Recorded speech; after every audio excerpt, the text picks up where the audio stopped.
காவேரி விஜய் போனுக்காண்டி காத்துக்கிட்டே இருக்காங்க. கண்ணீர் வடிக்கிறாங்க. விஜய் கால் பண்ணவே இல்லை. விஜய் கால் பண்றப்ப போன் சுவிட்ச் ஆஃப் ஆயிருச்சு. வெண்ணிலா கிட்ட விஜய் சொல்லிட்டு கிளம்பிடுறாங்க ஆஸ்பத்திரியை விட்டு.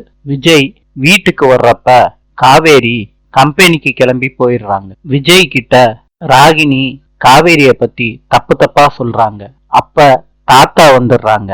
ராகினி, உன்னோட இன்டென்ஷன் என்னன்னு எங்களுக்கு நல்லா புரியுது.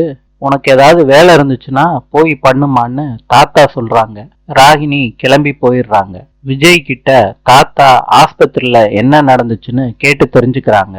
விஜய் காவேரி எங்கன்னு தாத்தா கிட்ட கேக்குறாங்க. உங்க கம்பெனில இருந்து போன் கால் வந்துச்சு. உனக்கும் கால் பண்ணியிருந்தாங்களாம் வர சொல்லி. என்னால வர முடியாதுன்னு நீ சொன்னியா, அதனால காவேரி கிளம்பி போயிட்டாங்க.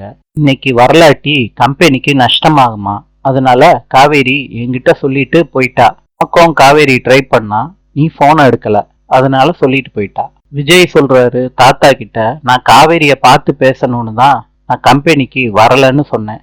ஆஸ்பத்திரிக்கும் சொல்லிட்டு வந்தேன். இப்ப பார்த்தா காவேரி கம்பெனிக்கு போயிருக்கா.